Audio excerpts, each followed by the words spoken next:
E aí pessoal, tudo bem? Como que vocês estão? Tô muito triste com essas notícias todas aqui que a gente tá vendo e eu tô pensando como é que eu consigo falar sobre a minha tristeza. Como é que eu consigo falar sobre os meus sentimentos que eu não sei muito bem o que eu tô sentindo? Como é que eu consigo falar o que eu tô pensando, sendo que eu nem sei direito o que eu tô pensando? Sem parecer que eu tenho certeza e que eu tenho uma conclusão sobre isso. Porque você pode ter se informado aí que houveram 2 massacres nos Estados Unidos nesse fim de semana. E se você gosta de um determinado ou de outro determinado canal de notícia, você pode saber também que esse canal ele não se contenta em dar só a notícia, ele se força a te dar uma conclusão mastigada. Então você precisa não só saber o que aconteceu, mas você precisa saber o que isso significa. Então muito provavelmente eles disseram, tá vendo? Em que mundo que a gente vive? Olha como estão as coisas. Isso daqui, sabe por que isso daqui acontece? É por causa disso. E isso daqui precisa acabar. Então, essa conclusão mastigada, ela é muito perigosa, porque as coisas não são tão simples assim. Né? Entender essas coisas não é simples como parece. E eu vou tentar falar o que eu tô sentindo sem te dar essa conclusão, embora eu inevitavelmente vá te induzir em algum lugar. Quando eu vejo isso daqui acontecendo, o que me deixa feliz é que a gente não construiu pra gente essa sociedade nos últimos 30 anos, mas o que me dá medo é que talvez a gente comece a construir agora e aí a gente não sabe depois, né, como vai ficar. Eu juro que eu não tô querendo politizar essa tragédia, e se eu sentir que tem alguém tentando fazer isso nos comentários, eu vou simplesmente deletar, vou me dar o direito de fazer isso. Mas a verdade é mais ou menos assim, deixa eu tentar explicar o que eu penso a respeito. No ano passado, as pessoas elas estavam todas exaltadas. E pra mim era muito claro o que estava acontecendo. Você precisava demonizar o outro lado para conseguir um voto. E pra mim era muito claro que toda aquela perspectiva de tragédia ela era propaganda. Então, assim, desde o começo para mim era muito claro que o Brasil não viraria uma Venezuela de uma hora para outra porque determinado partido ia ganhar. E que o Brasil não viraria um território de bang bang, né? Não viraria um território de extermínio, que a gente não sairia matando aí pessoas indiscriminadamente só porque um outro determinado presidente seria eleito. Isso era muito claro para mim, que era tudo conversa de campanha. Mas também era muito claro para mim que determinadas pessoas não conseguiam distinguir isso. E pessoas próximas do meu convívio, e talvez próximas do seu convívio. Talvez você não tenha caído nessa conversa e talvez você tenha tido discernimento de entender que, na verdade, tudo aquilo que a gente estava passando era efeito colateral de campanha política e que nós somos todos um povo que, no fim, quer a mesma coisa. Independente do partido que você apoie, o que nós queremos é diminuição da criminalidade, da corrupção, a gente quer retorno dos impostos que a gente paga, a gente quer mais saúde, mais educação, uma economia melhor. O que a gente quer é o bem de todo mundo mesmo. E a gente quer que o outro se ferre só pra gente provar pra eles que a gente tá certo. Mas no fim a gente não quer que a pessoa morra, a gente só quer que ela admita que ela é burra pra caralho, no máximo isso. É o sentimento de todo brasileiro, então é muito triste que a gente não perceba que a gente é um único povo, querendo todas as mesmas coisas, só que acreditando lá no fundo que o problema do país é o outro que acredita num político diferente, num partido político diferente. Isso é horrível. E o problema é que os partidos eles têm que continuar alimentando essa crença, porque para continuarem tendo apoio político. Então, o Bolsonaro ele foi eleito, ele parece um candidato, ele parece que não se ligou ainda que ele já foi eleito, que ele já governa o país, porque ele está o tempo inteiro fazendo campanha, tentando fortalecer a imagem dele e tentando ganhar apoio popular no grito, sendo que agora ele precisa trabalhar e não precisa mais de apoio para ser eleito. E pronto, vocês podem atacar essa minha parte aí livremente que eu deixo. Então, uma coisa que eu sabia é que se o Bolsonaro ganhasse, as pessoas não necessariamente no dia seguinte já iriam querer se armar até os dentes. Elas queriam que o Bolsonaro fosse eleito, elas não queriam necessariamente ir lá correndo comprar arma. Até porque as pessoas que de fato precisam de armas, elas já tinham. Né? A pessoa que de fato mora na fazenda lá e ela precisa se proteger porque a polícia leva 3 horas e meia para chegar na casa dela, ela já tinha ido procurar saber e ela já tinha descoberto que dava para você tirar posse de arma se você comprovasse tudo aquilo que precisava comprovar, e aí a pessoa já tinha tirado isso e já tinha na casa dela.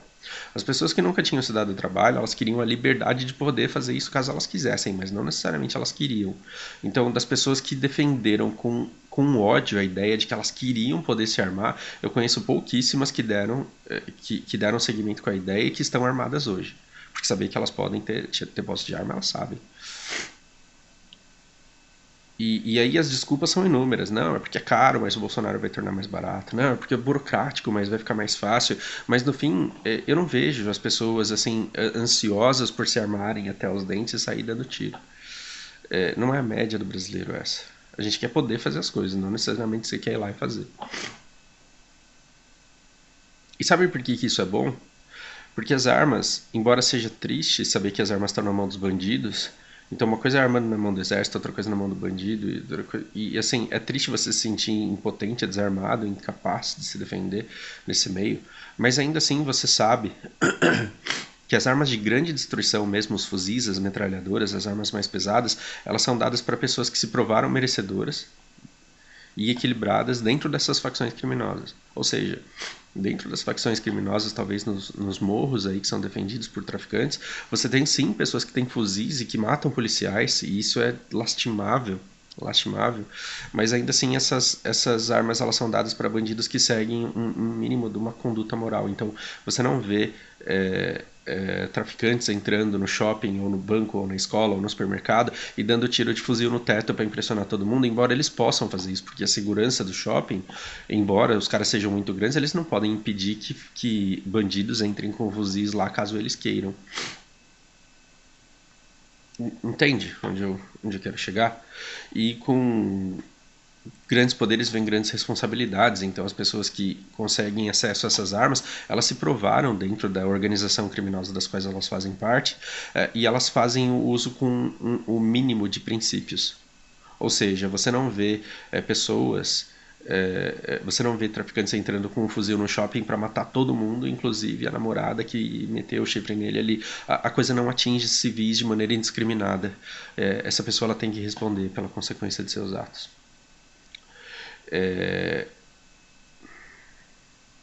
E por que esse tipo de coisa, esse tipo de acontecimento, esse tipo de massacre acontece de maneira tão comum e tão banal nos Estados Unidos, de forma que eles simplesmente não conseguem impedir que isso aconteça de novo? Eles não conseguem impedir que isso volte a acontecer. Por quê? Porque essas armas elas não estão na mão de pessoas que se provaram merecedoras e responsáveis para receber essas armas das facções criminosas das quais fazem parte. Essas pessoas estão na mão de civis. Eu, você, essas pessoas que falaram que queriam votar no Bolsonaro para poder terem armas. É, e, e aí, assim, o acesso que essas pessoas têm não é só de uma pistola, não é só de um 38 com um tambor de 6 tiros. Não, de 8, de 10, de 12, um pente de 12. Não. Essas pessoas estão com armas de poder, de destruição muito maiores. E aí elas acabam caindo na mão de pessoas que não podem responder muito bem pelos seus atos. Não é engraçado que o crime ele tem um crivo tão grande que ele preste atenção em seus membros de tal forma que ele acaba não colocando um fuzil na mão de um esquizofrênico, de um psicopata, de um neurótico, né? Que a pessoa ela tem que provar ser merecedora de portar essa arma. Agora, se a gente arma toda a população e deixa essas armas acessíveis a toda a população, quem é que vai ter a arma caso queira? Aquela pessoa que não tem equilíbrio emocional e que não está sendo identificada pela sociedade. Porque antigamente a gente não saía do nosso bairro e a gente conhecia todo mundo do nosso bairro. Ia todo mundo na mesma igreja, trabalhava todo mundo na mesma indústria, na mesma fábrica ou no mesmo negócio, e as pessoas não iam tão longe. E elas se relacionavam com quem era imediatamente, com quem morava ali imediatamente perto. E hoje as pessoas não são mais assim, né? Os meus melhores amigos, as pessoas com quem eu mais tenho contato são os meus alunos e meus amigos de guild. Então eu estou falando aí de gente de Goiânia, eu estou falando de gente do Nordeste. Né? E a gente parece que sobra pouco tempo para você conhecer o seu vizinho e você controlar muito bem de perto aquilo que ele está fazendo. Então a gente, às vezes, na guild, conhece aquele cara que é meio desequilibrado, que não tem filtro na fala, que fala um monte de barbaridade, e a gente sabe que se esse cara tivesse uma arma na mão, talvez ele usasse, e que bom que ele não tem acesso a essa arma. Que bom que nós não construímos essa sociedade pra gente nos últimos 30 anos. Porque se você soubesse que o seu amigo ele é meio desequilibradinho, e que se ele tivesse um fuzil ele talvez saísse usando por aí na rua, talvez você não pudesse proibi-lo de ter esse fuzil até que ele se provasse não merecedor. Mas aí até ele se provar não merecedor, ele já teria matado um monte de gente. Então, que bom que não foi essa a sociedade que a gente construiu para nós. Que bom que ainda é difícil ter uma arma, que dirá um fuzil na sua casa. Entendem o que eu quero dizer? Eu não quero que esse vídeo, eu não quero que esse vídeo pareça uma aula, gente. Isso aqui não foi ensaiado, isso daqui é um desabafo. Mas o que eu digo é tão ruim assim ver arma na mão de bandido, mas parece que a solução disso é tirar a arma da mão do bandido, né? E não dar a arma na mão de pessoas que querem se defender, mas que não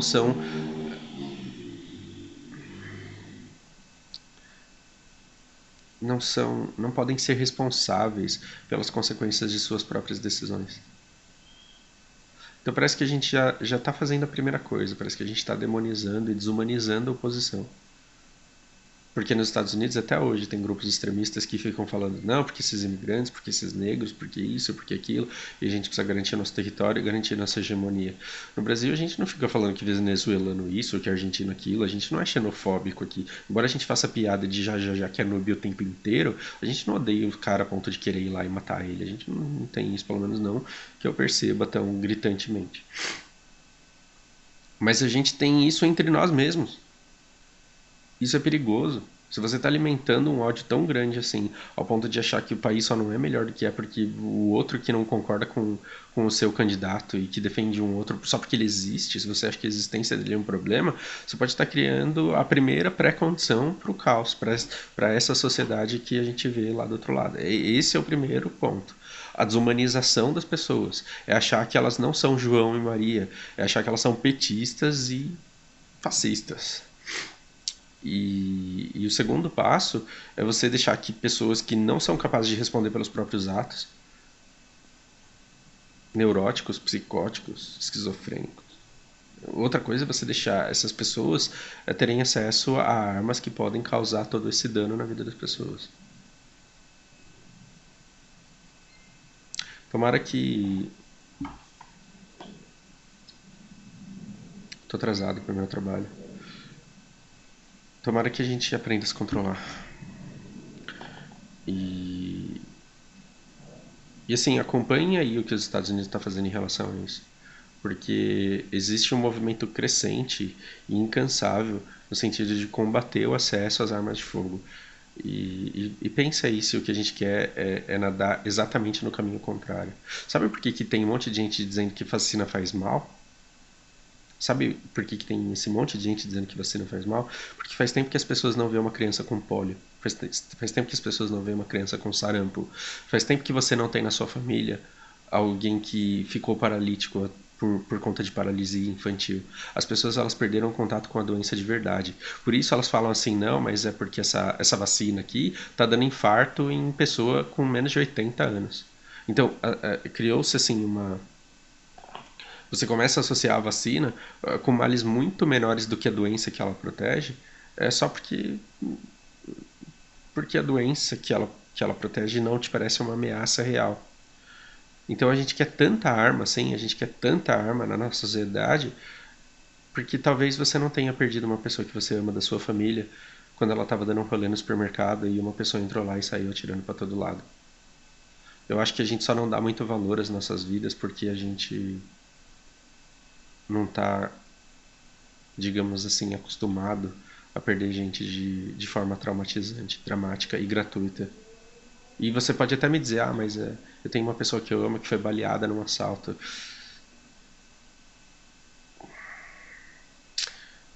Imagina num massacre no supermercado.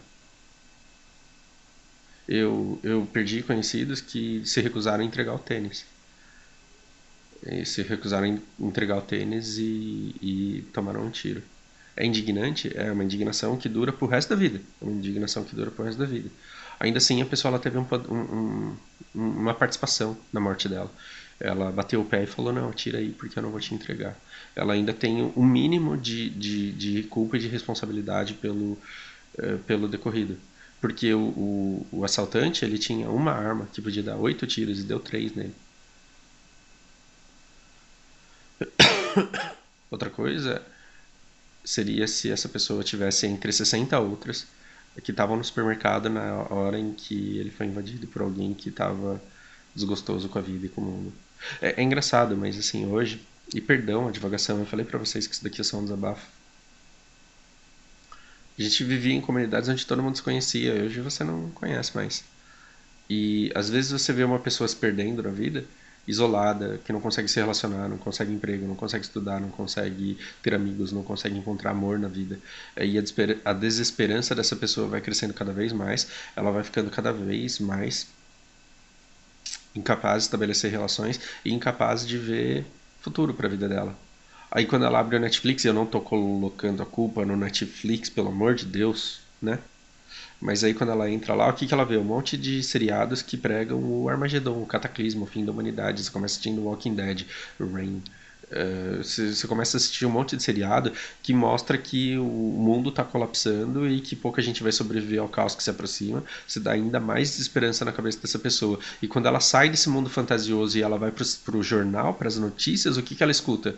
Determinados líderes dizendo esse país está uma desgraça porque fulanos existem, porque determinado grupo existe, esse grupo precisa ser combatido, essas pessoas precisam ser silenciadas, essas pessoas precisam ser exterminadas. Então pense aí se a gente quer discursos de ódio dos nossos representantes políticos. Porque um bom governante, ele tem que conseguir governar apesar das pessoas que não colaboram. Um bom líder de guild é como os líderes da minha guild, que assim conseguem manter a paz, apesar de ter gente intencionalmente tentando causar balbúrdia. Quando você pega um bom líder de guild, como a minha tem, você vê dois caras brigando, eles tentam entender o que está acontecendo e eles vão lá e dão uma solução apaziguadora. E eles e eles pegam duro em quem tem que pegar, mas ainda assim é para apaziguar para que todo mundo possa continuar lá. Agora, se você tem um desencontro, um desentendimento, se você tem uma treta com alguém da sua guild e o líder da sua guild escuta a conversa e fala assim: não, fulano tá errado, a gente vai ter que abrir o PK nele, sentar porrada nesse cara, ó, o endereço dele tá aqui, vamos lá na casa dele resolver essa porra. O problema é que se eu tivesse um líder de guild ruim, assim, que falasse isso pra mim, eu falaria, não, você tá louco, você tá exagerando também. Só que tem gente que não tem esse discernimento. Tem gente que não tem esse discernimento. Tem gente que se você falar, mano, o cara me deu carnabombe, ele mora em tal lugar, a gente vai lá na casa dele e vai arrebentar ele. Tem gente que não tem discernimento e vai lá seguir o cara e vai arrebentar a cara do outro que deu carnabombe nele. Você percebe? Então, assim, esse discurso de ódio que a gente acha que é natural, porque ele, ele, ele está sendo permitido, e você pode não ser idiota de desumanizar o outro e atacá-lo, mas você não pode garantir que o seu vizinho, que o seu cunhado, que aquele seu colega estranho da guild, que aquele cara que não fala com ninguém lá na firma, você não pode garantir que esse cara não vai escutar esse discurso e vai dar cabo desse plano. Agora imagina se esse cara tem acesso a um rifle, a uma escopeta, a uma metralhadora, a um fuzil.